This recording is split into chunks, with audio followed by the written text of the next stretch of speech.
Student, we are going to start to solve the paper October November 2023. The basic changing in this syllabus or paper is that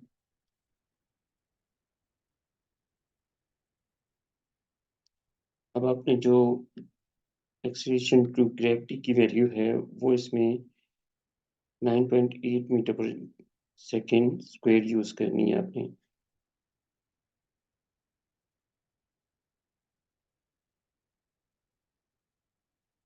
सी बेटा, पहले जो जी की value use करते थे हम वो 10 यूज करते थे, लेकिन अब जो 23 के बाद का सिलेबस है उसमें जी की वैल्यू आपने 9.8 metre per second scale use करनी है। तो ये बेसिक चेंज है इंस्ट्रक्शंस में।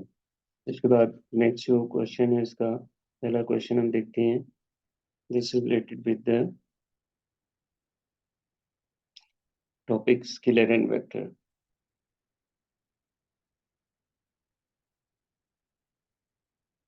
जी, ये फर्स्ट पार्ट देखिए इसका। क्वेश्चन नंबर 1 है, velocity is a vector quantity but speed is a scalar quantity. State how a vector quantity differs from a scalar quantity. मतलब अब आपने इसमें इन दोनों का डिफरेंस बताना है। वेक्टर्स आर scalar quantities, vector and scalar quantities का डिफरेंस बताना है। तो सबसे पहले हम इसमें लिख लेते हैं।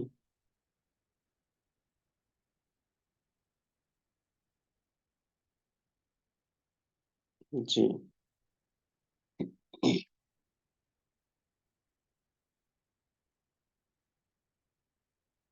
Vector has magnitude and direction but scalar has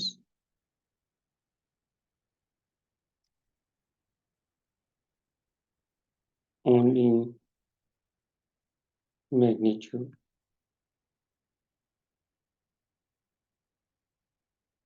So that is the basic difference between vector and scalar. Vectors के पास magnitude भी होती है and direction भी होती है, but scalar के पास सिर्फ magnitude होती है, direction नहीं होती। अब magnitude क्या चीज़ है? Magnitude is basically numerical value. Numerical value mean अगर मैं कहूँ कि 10 kg mass, तो उसमें जो 10 है that is called numerical value. This is called magnitude.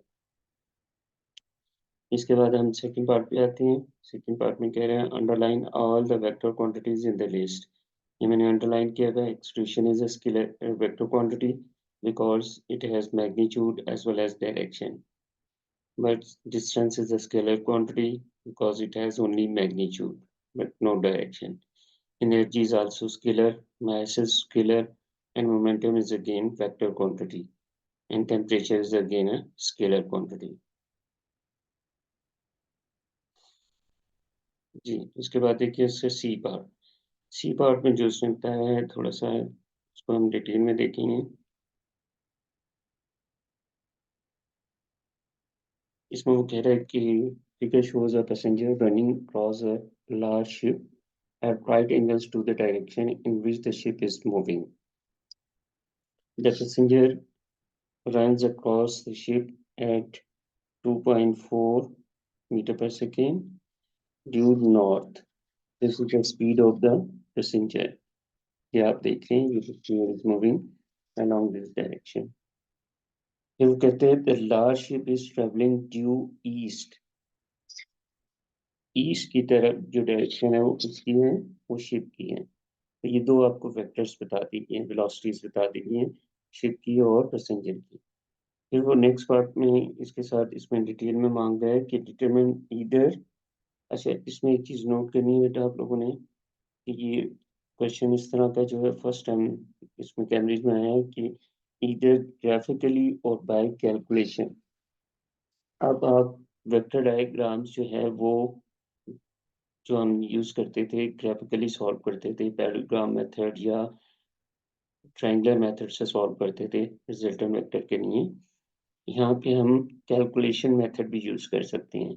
Calculation method क्या था जो आपने मैथ्स में पढ़ा है बच्चे कि Pythagoras theorem, right angle triangles को सॉल्व करने के लिए हम पाइथागोरस थ्योरम यूज करते थे और ट्रिगोनोमेट्रिक रेशियोज यूज करते थे, तो उसको भी हम यूज करेंगे। तो यहाँ पे मैं आपको दोनों मेथड बता दूंगा। पहले हम देखेंगे ग्राफिकल मेथड, फिर उसको हम सॉल्व करेंगे विद द हेल्प ऑफ, या हम उसको चेक कर लेंगे पाइथागोरस थ्योरम से, कैलकुलेशन मेथड से। तो अब हम आ जाते हैं इसको सॉल्व करने के लिए। जी,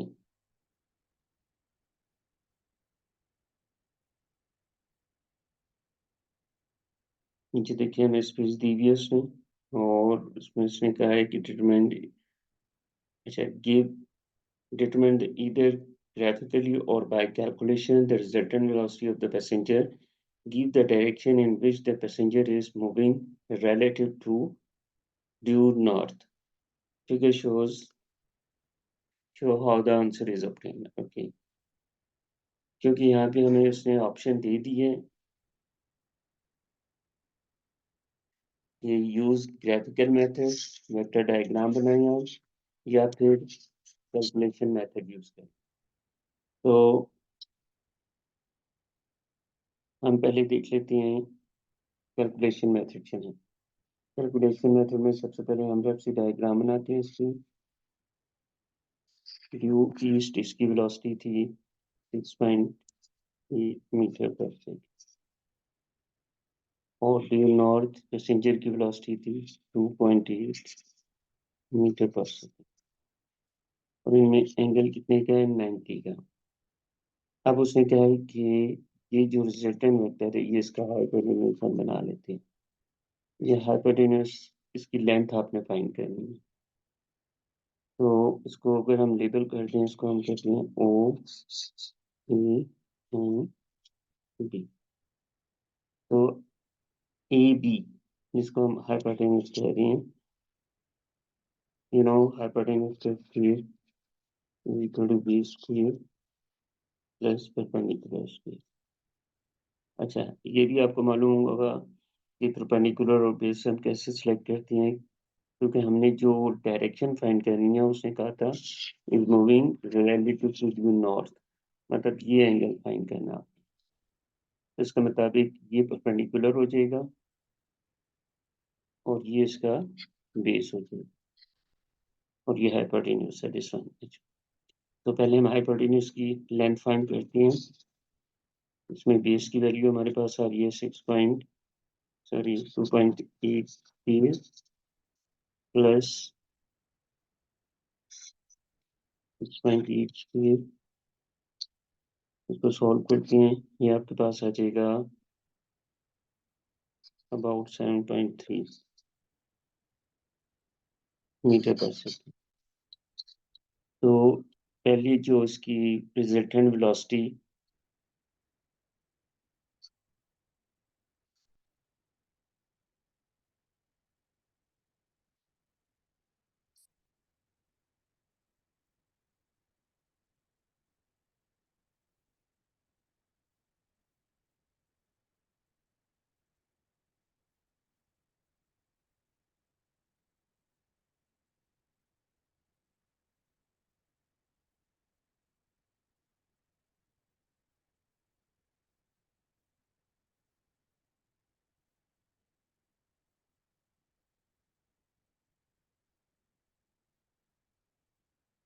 अगर चल कर निकाल लेते हैं रिजल्टेंट वेलोसिटी, हमारे पास क्या आती है,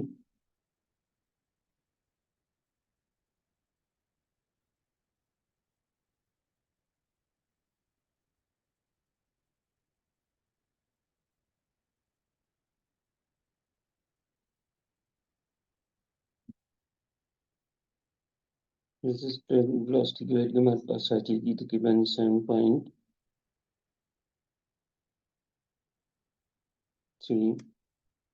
मीटर पर सेकंड।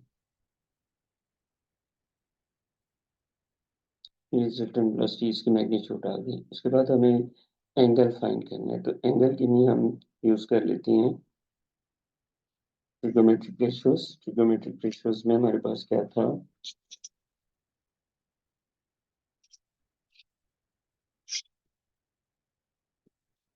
टेन थीटा का फार्मूला हम यूज करते हैं।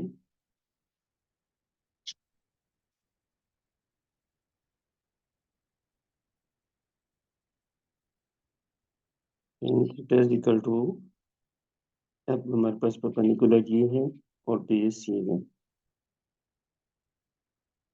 परपेंडिकुलर ओवर बेस पढ़ा था हमने, तो ये आ जाएगा 6.8 ओवर 2.4, और इसका टेन इनवर्स करते हैं इसको। अब आपने बच्चों कैलकुलेटर में जो लिखना है वो शिफ्ट टेन लिखना है, शिफ्ट टेन 6.8 2.4। इसको जब आप सॉल्व करेंगे तो आपके पास आंसर कितना मिलेगा, 71 डिग्री। डिग्री में आपने लेना है, रेडियन में इसको नहीं लेना है। तो ये जो एंगल होगा, this shows the direction due north, so the answer, final answer would be this।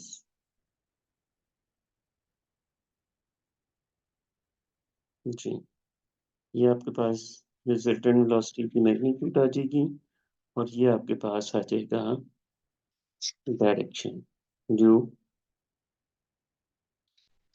North. तो ये क्वेश्चन आप इस तरह से सॉल्व कर सकते हैं। ये तो था फर्स्ट मेथड इसका कैलकुलेशन का। अब हम इसको सॉल्व कर लेते हैं with the help of graphical method, या जिसको हम कहते हैं वेक्टर डायग्राम।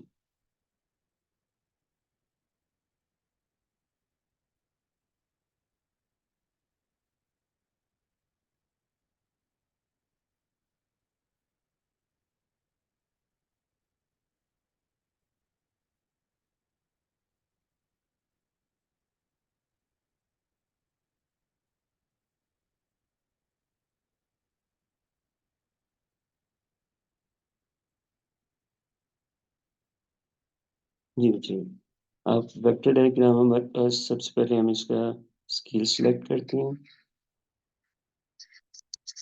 स्केल में हम ले सकते हैं 1 मीटर पर सेकेंड, ठीक है ना, 1 सेंटीमीटर। तो उसके मुताबिक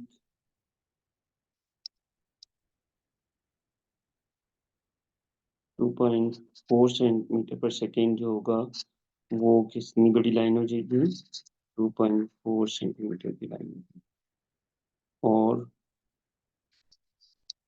6.8 मीटर पर सेकेंड वेलोसिटी जो होती है वो कितनी हो जाएगी, 6.8 सेंटीमीटर लाइन। पहला स्टेप तो ये हो गया कि आपने स्केल सिलेक्ट कर ली। फिर दूसरे स्टेप में आपने क्या करनी है कि अब आपने डायग्राम ड्रॉ करनी है अकॉर्डिंग टू दिस स्केल। और इन दोनों में एंगल जो था वो कितने का था गिवन, 90 डिग्री। मतलब एक ड्यू नॉर्थ है एक ड्यू ईस्ट है, तो उनमें एंगल जो होगा वो 90 डिग्री होगा। जी, पहले हम स्केल रख के लाइन ड्रॉ करेंगे। ये लाइन हमारे पास आ जाएगी 6.8 सेंटीमीटर, ये हॉरिजॉन्टल लाइन होगी। फिर उसके बाद प्रोटेक्टर रखे हम, यहाँ पे 90 का एंगल बनाएंगे, और यहाँ पे दूसरी लाइन स्केल की मदद से 2.4 सेंटीमीटर की बना दी, और ये एंगल इनमें 90 का आ जाएगा।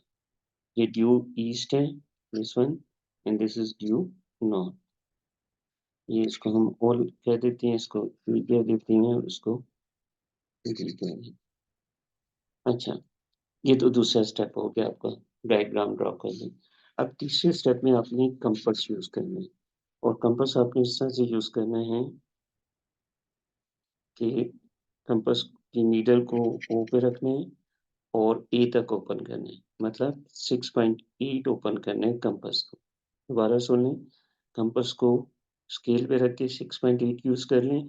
यहाँ पे ये जो लाइन ड्रॉ करी थी ओ पे इसकी नीडल को रखें, शॉर्ट पैच जो है, और जो उसके में पेंसिल एडजस्ट हुई है उसको आपने ए पे रखना है। इतना ओपन करें कंपास को, और फिर बी के ऊपर रखना है नीडल को, and then put the arc here. मैं इसको रिपीट कर रहा हूँ, कंपास आपने ओ से ई तक ओपन करना है 6.8 सेंटीमीटर, और बी के ऊपर के आर्क लगाना है। उसके बाद आपने कंपास को दोबारा ओ पे रखना है और बी तक ओपन करना है, मतलब 2.4 सेंटीमीटर। ये आप स्केल के ऊपर भी रख के ओपन कर सकते हैं।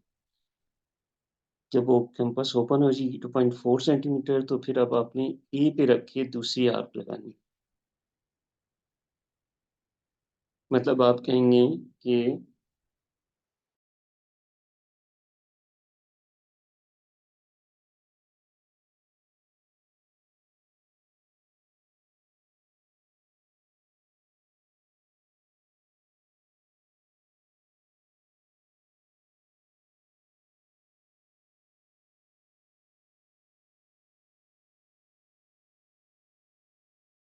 जी विजय, अब आपने ये 2 आर्क्स लगा ली, then you will join these arcs.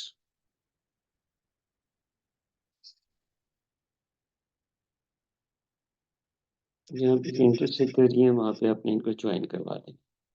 तो ये आपके पास एक पैरेललोग्राम बन गया है, इसको हम सी का नाम देते हैं। अब आपने जो है इसका एंगल फाइंड करना है, सॉरी, पहले आपने इसका डायगोनल ड्रॉ करना है बी से ए तक।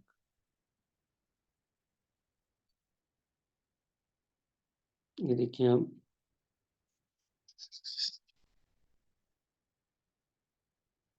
डी से ए तक आपने डायगोनल ड्रॉ कर लिया और अब आपने प्रोटेक्टर यूज करने हैं। ये एंगल हमें फाइंड करना है। 2 चीजें हमें फाइंड करनी है, एक तो ए बी की लेंथ और दूसरी ये angle between A B and O B. तो जब आप स्केल से इसकी लेंथ फाइंड करेंगे ए बी,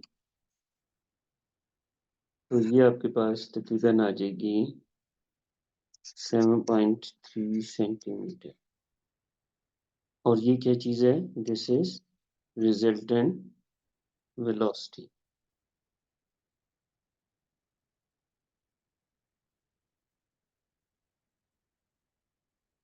आर बी इसी में रिप्रेजेंट करूँ, रिजल्टेंट वेलोसिटी ये 7.3 सेंटीमीटर।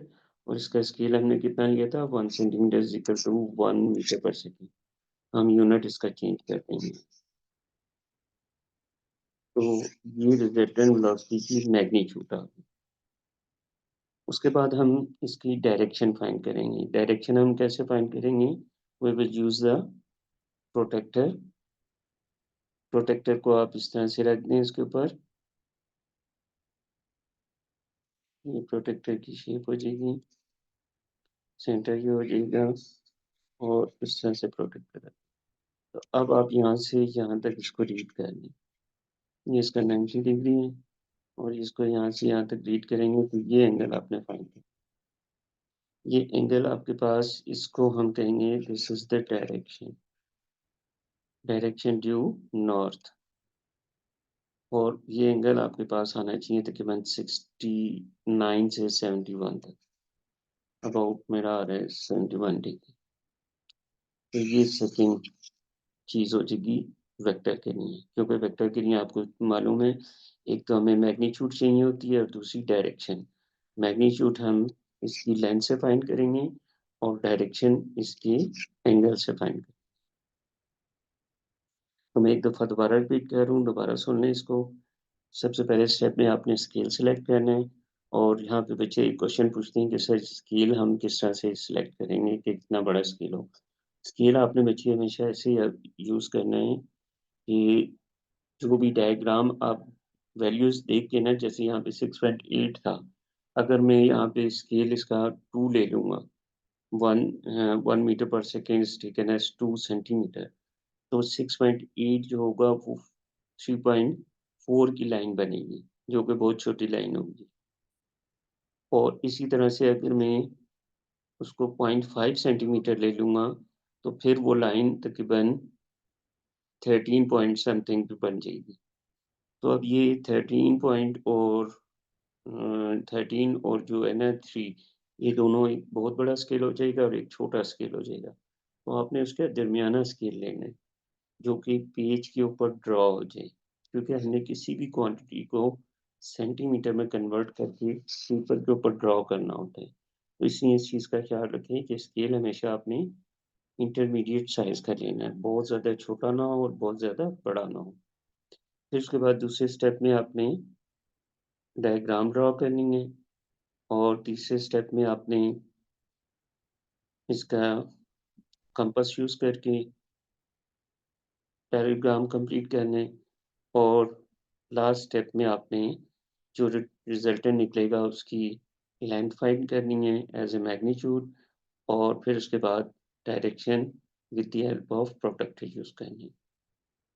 तो ये बच्चे अपनी ग्राफिकल मेथड इस तरह से सॉल्व होगा। अब हम इसके दूसरे क्वेश्चन की तरफ जा रही हैं।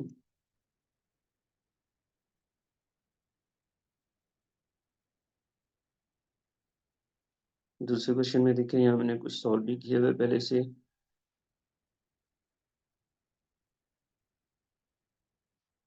A spacecraft of mass 300 kilogram, this is the total mass of the spacecraft, is moving in a straight line in space at a speed of this. This is the speed of the spacecraft. Calculate the momentum of the spacecraft.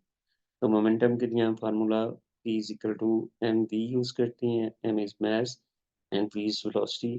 यहाँ पे m mass की और velocity की values put करी, ये आपके पास answer आ जाएगा 2400,000 kilometre पर सेकंड। ये तो स्पेस क्राफ्ट का मोमेंटम है। फिर उसके बाद नेक्स्ट में कहता है the fuel on the space craft explodes and the spacecraft splits into two parts. The direction in which the parts move does not change. After the explosion, the speed of the front part increases to 900 meter per second. It has a mass of 150 kg.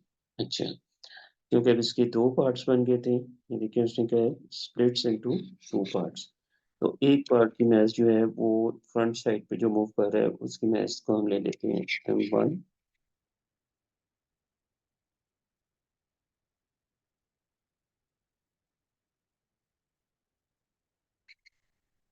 और इसकी जो velocity होगी उसको हम ले लेंगे v1। Okay, अब क्योंकि टोटल मैच इसकी 300 थी, एक पार्ट इसका m1 बन गया, तो दूसरा पार्ट जो रियर पार्ट होगा उसकी मैच भी 150 हो जाएगी। और उसमें क्या है कि calculate the speed of the rear part mean जो बैक साइड पे होगा, v2 स्पीड आपने फाइंड करनी है। ये क्वेश्चन आपको ऐसे अंडरस्टैंड करना है। अब हमने पढ़ा था principle of law of conservation of momentum. Momentum before collision या explosion should be equal to momentum after explosion. अब बिफोर एक्सप्लोजन जो था वो पूरा स्पेसक्राफ्ट था और उसकी मास और उसका मोमेंटम हमने ये निकाला था। तो हम इसको ऐसे लिखेंगे momentum before explosion M B, momentum after explosion तो उसमें दो पार्ट्स बन रहे हैं m1 v1 plus m2 v2। इनकी वैल्यूज पुट कर दें 2400,000 is equal to 150 times 9,000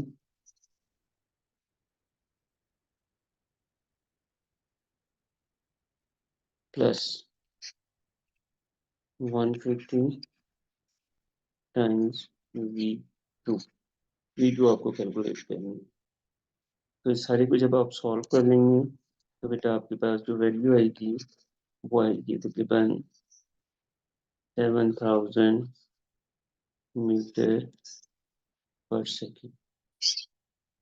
This is the speed of the rear part।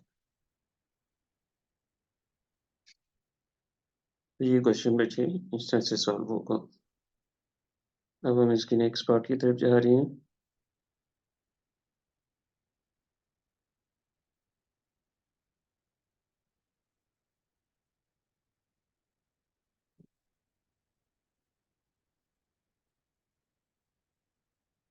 जी, उसके बाद कहते हैं total kinetic energy of the two parts after the explosion is greater than the original kinetic energy of the spacecraft.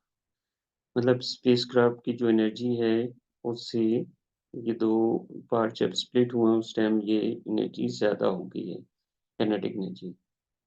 State the energy transfer that occurs in the explosion। तो ये explosion में energy कहाँ से आई? तो इसका answer आपने, क्योंकि fuel burn हुआ है, एक्सप्लोड हुआ है, तो उसकी जो एनर्जी है वो भी पार्ट्स को मिलेगी। तो आप कहेंगे the energy stored in the fuel और chemical energy from fuel being utilized by the two parts, and that is why their kinetic energies will be greater than the kinetic energy of the spacecraft. So chemical energy from the fuel stored as a potential energy in the fuel, it can be used. Okay, उसके बाद देखिए next part में वो बोल रहे हैं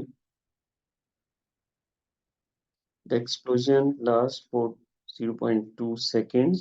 ये आपको क्या दे दिया? This is the time. Calculate the average force on the front part के ऊपर जो फोर्स लगी है ड्यूरिंग दिस टाइम। तो आप फ्रंट पार्ट की बात करेंगे तो उसकी मास क्या थी हमारे पास? 150 ग्राम किलोग्राम, और उसकी स्पीड थी 9000। हमने फोर्स का ये फार्मूला पढ़ा था मोमेंटम में।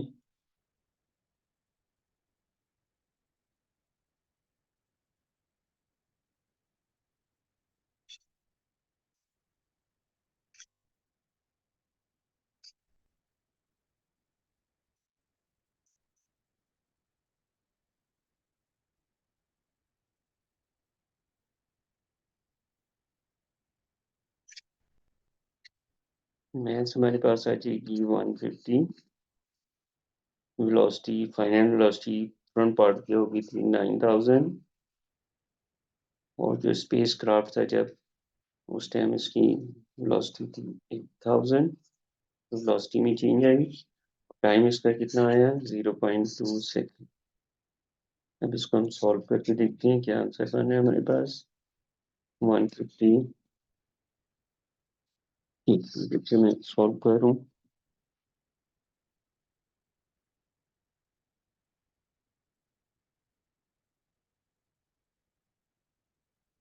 150 times 1000 divided by 0.2,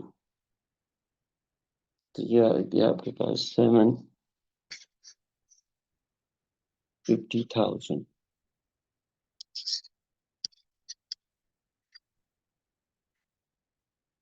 Newton. So this is the value of the force for the front part.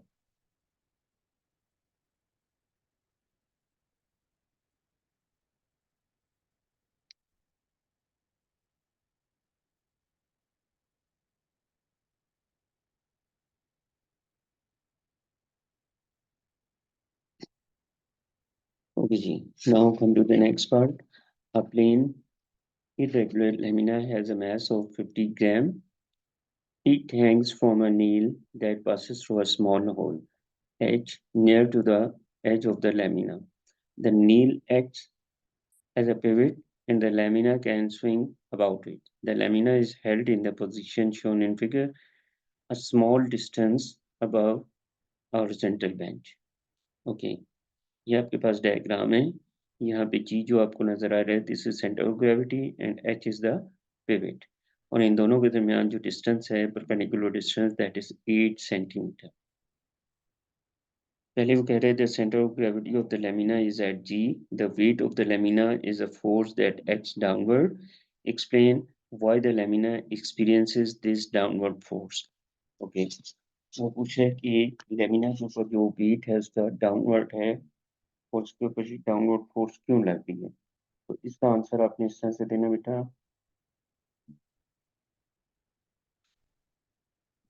The lamina is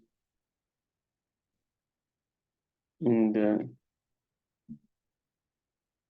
gravitational field of.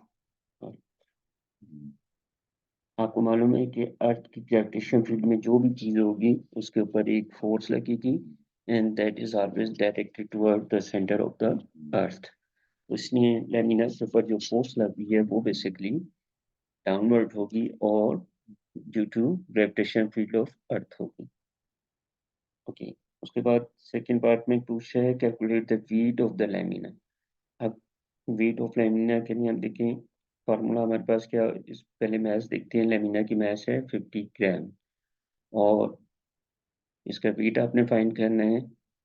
हम फार्मूला यूज कर लेंगे इसमें, W is equal to mg।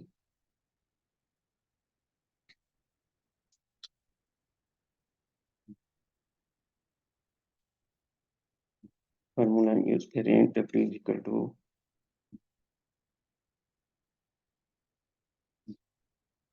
mg, और इसमें हमारे पास math थी 50 ग्राम। 50 ग्राम है तो उसको कैलकुलेट, उसको किलोग्राम में लाने के लिए हम 1000 से डिवाइड करेंगे, तो ये वैल्यू बन जाएगी हमारे पास 0.050। This is the value of the mass in kilogram. और उसके बाद इसका जी की वैल्यू हमने यूज करनी है 9.8।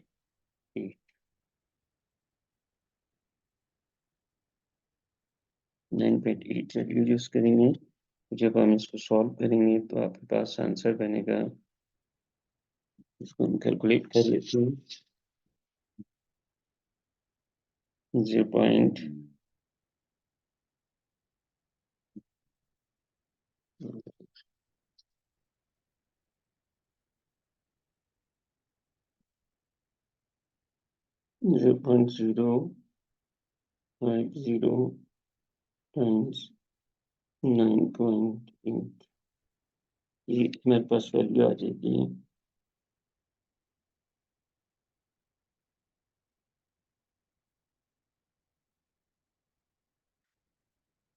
0.49, और इसका यूनिट हो जाएगा newton, because weight is a type of force.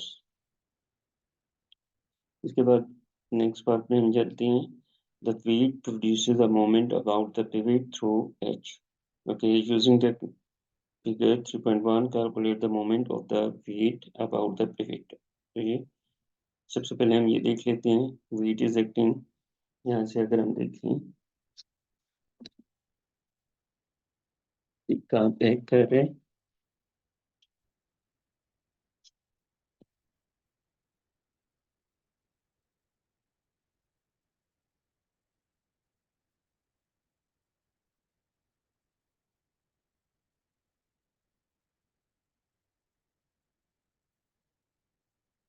जी यहाँ से देखें weight is acting this one. यहाँ पे वेट एक्ट कर रहा है, उसके पीछे एक्सपेंड करें हम। ये पिवट से जो डिस्टेंस आ रहा है इसका दिस वन 8 सेंटीमीटर। तो हमने मोमेंट का फार्मूला पढ़ा था, फोर्स इंटू परपेंडिकुलर डिस्टेंस। ये वेट हो गया और ये इसका डिस्टेंस हो गया फ्रॉम द फिगर। तो अब हम इसको आगे लेके चलते हैं। डिस्टेंस हमारे पास सेंटीमीटर में है और वेट हमने न्यूटन में निकाल ली है।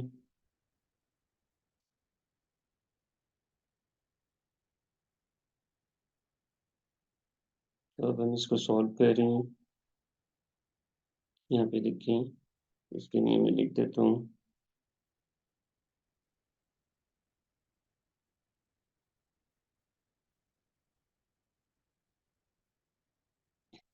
मोमेंट का फार्मूला हमने पढ़ा था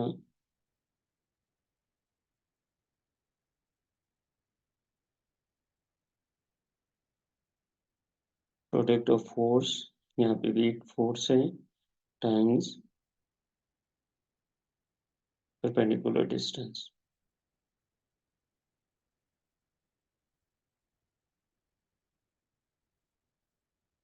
वेट हमने निकाला है यहाँ पे 0.049।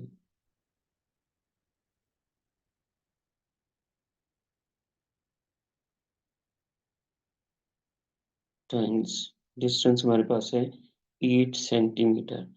तो सेंटीमीटर को आपने कन्वर्ट करना है मीटर में और उसको 100 से डिवाइड करना है। 8 divided by 100, so this is 0.08 centimeter.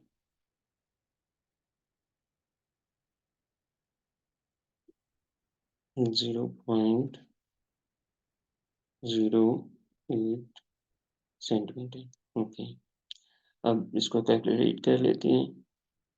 इसको आप मल्टीप्लाई कर रहे हैं 0.49 से, so you will get 0.0392, 0.09, sorry, 0.0392।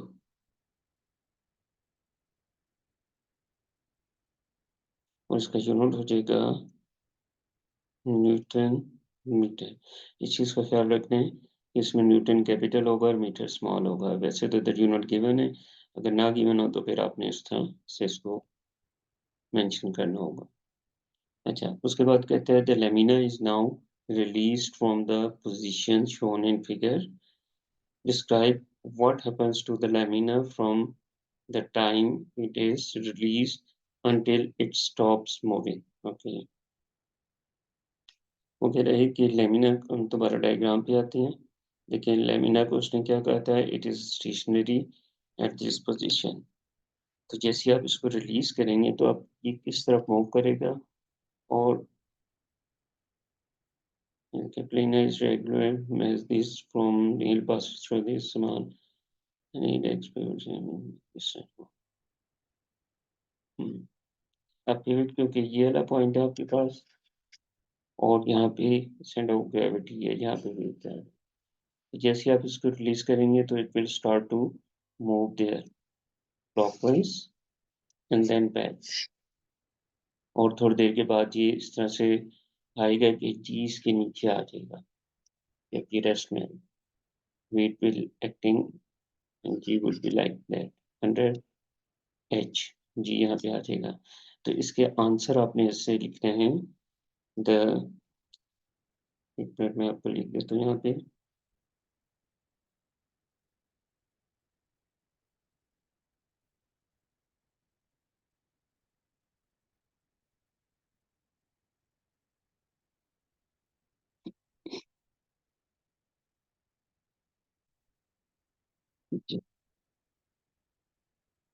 lamina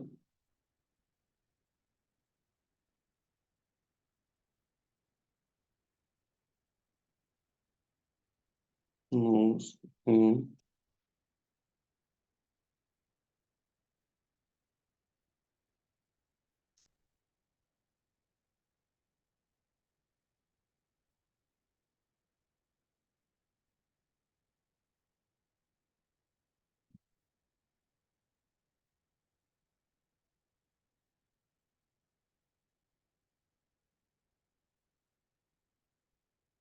left side, left direction,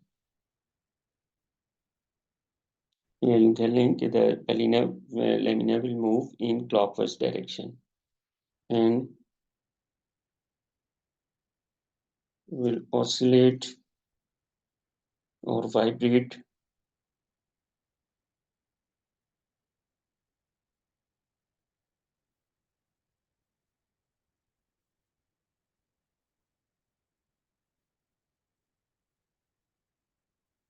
for some time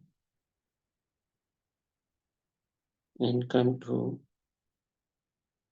rest. ये आप इसको मेंशन कर दें, the lamina moves in clockwise direction and will oscillate for some time and then come to rest. इस तरह से 3 points आप इसको एक्सप्लेन कर सकते हैं।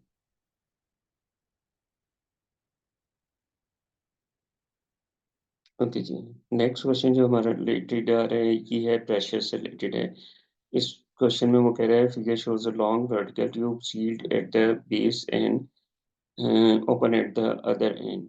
The tube is 1 meter long. ये इसकी टोटल लेंथ आ गई है। The cross sectional area of the tube is 4.0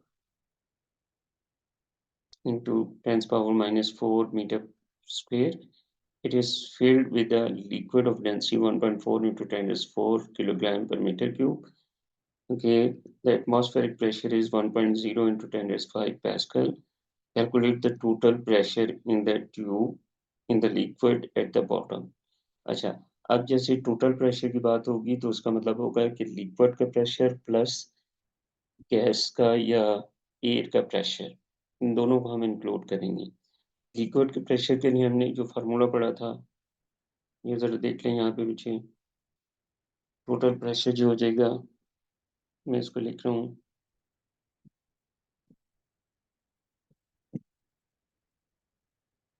total pressure would be equal to liquid pressure, वो क्या हमने पढ़ा था, रो जी एच, या मैंने आपको डी का सिंबल यूज करवाया था, D G and h. D is the density, G is the acceleration due to gravity, and h is the height of the liquid. Plus करेंगे इसमें एटमॉस्फेरिक प्रेशर।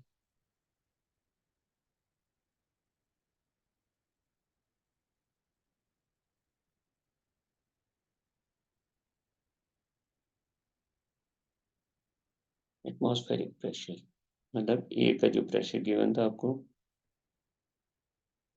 अब इसमें वैल्यूज पुट करें, solve करते हैं। ये देखें, मैं इसको सॉल्व कर रहा हूँ। डेंसिटी आपको क्या गिवन थी, 4.0 इंटू 10 रेज, एक मिनट बेटा,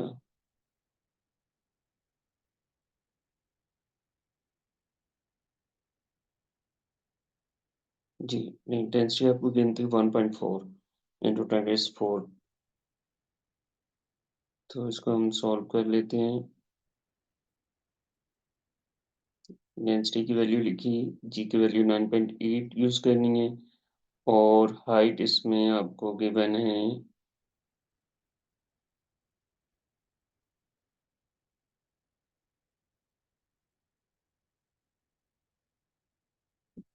हाइट आपको 1 मीटर गिवन है लिक्विड की।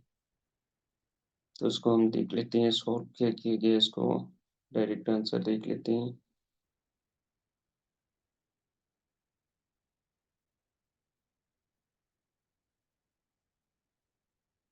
जी बच्चे, ये देखें, ये आपने लिक्विड का प्रेशर निकालना है रो जी एस से।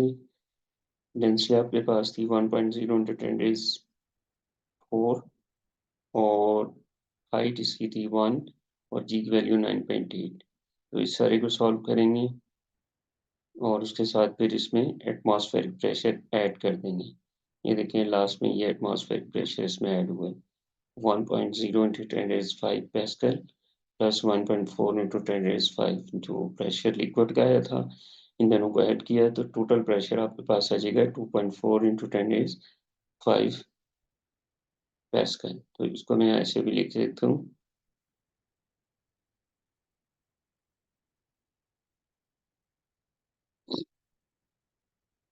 यहाँ पे आंसर में आपके पास लिख दें 2.4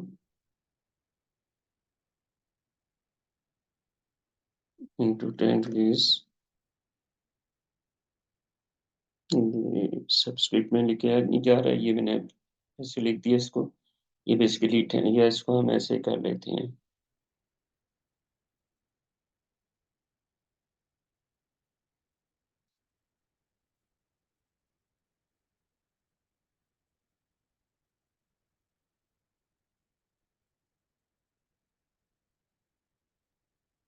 24,000, 2400,000 Pascal is the pressure, total pressure produced by liquid and air.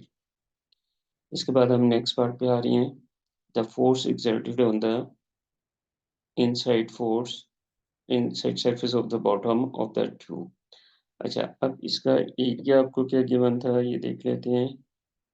Area था आपके पास 4.0 into 10⁻⁻⁴ metre per second metre square.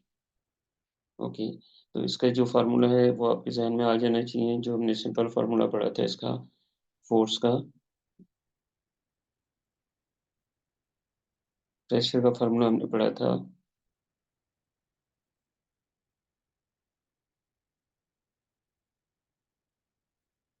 Force over area.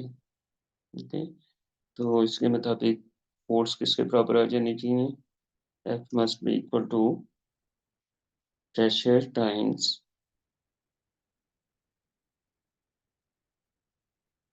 Area.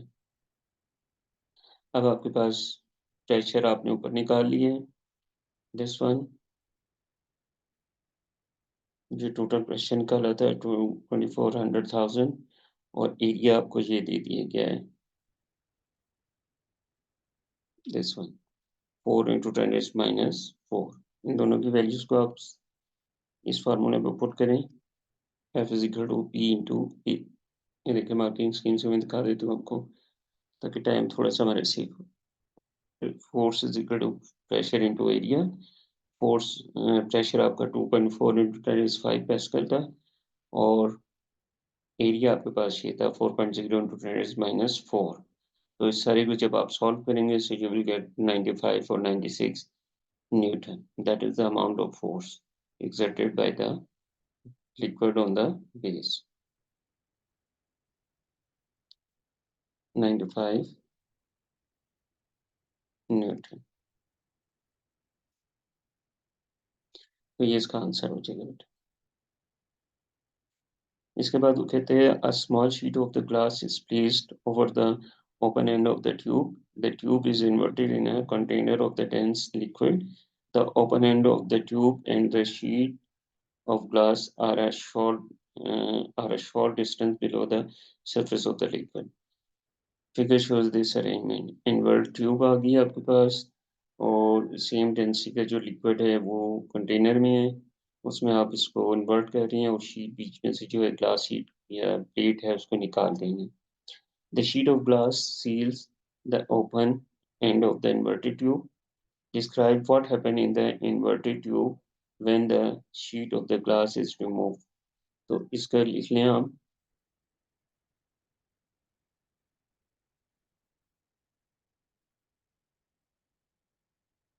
the liquid falls in after some time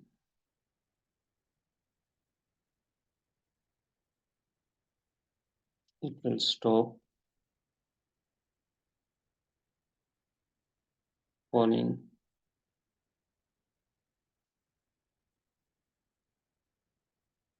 It will stop and the pressure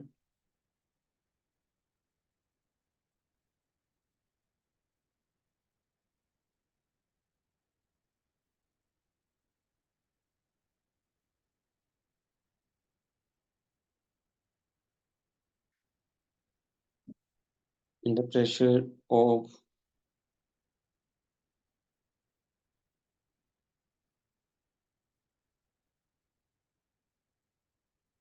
liquid becomes equal to the air pressure.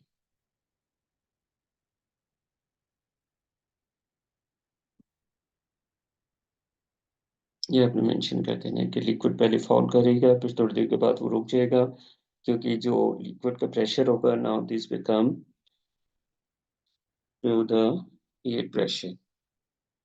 और इसमें ये भी कहने vacuum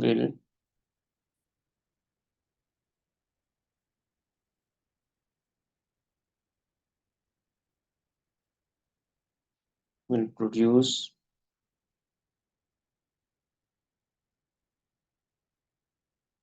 at the top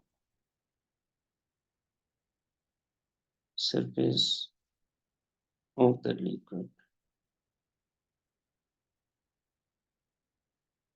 वो जब liquid ऊपर से नीचे आ जाएगा तो ऊपर एक गैप क्रिएट हो जाएगा, और जहाँ पे वो वैक्यूम क्रिएट होगा there would be nothing, even air भी नहीं होगी। उसके बाद वो कहते हैं this equipment is used to make a measurement that is used to calculate atmospheric pressure. Describe the movement made and then used in the calculation of atmospheric pressure. अच्छा, वो कहते हैं कि ये जो इंस्ट्रूमेंट है ये एयर प्रेशर को मेजर करने के लिए यूज़ किए जा रहे हैं। तो इसमें आपने बताना है describe the measurement made and then used in the calculation of the atmospheric pressure. इसके लिए अगर हम डायग्राम बना दें आपको तो उसमें ये होगा, बेसिकली यही डायग्राम आपने ड्रॉ करनी है दोबारा।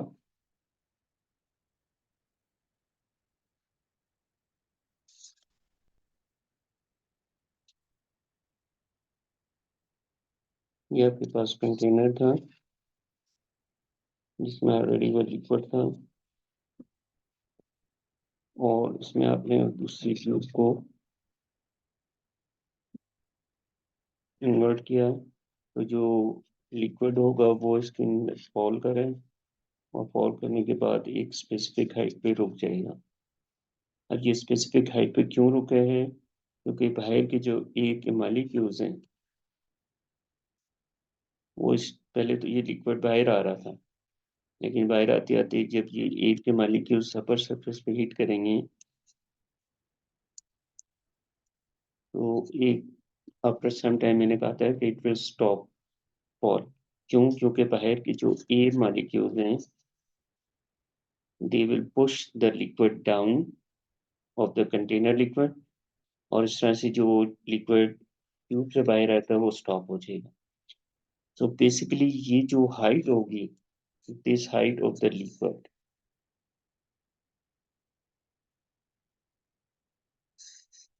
this height of the liquid,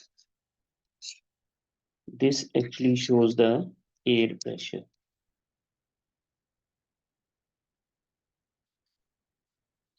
Air pressure मतलब the pressure exerted by air molecules. और ये height जो standard आती है हमारे पास at sea level, तो वो आती है तकरीबन 76 सेंटीमीटर ऑफ मर्क्यूरी। ये भी आप एक्स्ट्रा याद रखें कि अगर हम लिक्विड मर्क्यूरी यूज करेंगे तो उसके लिए हमारे पास उसकी हाइट जो है 76 सेंटीमीटर तक होगी, जो कि एयर के प्रेशर को शो करेगी। तो यहाँ पे बेसिकली आपने लिखना है the height of the liquid which is to be falling is being used to show the air pressure। या इस तरह से डायग्राम बना के आप इसको मेंशन कर दें।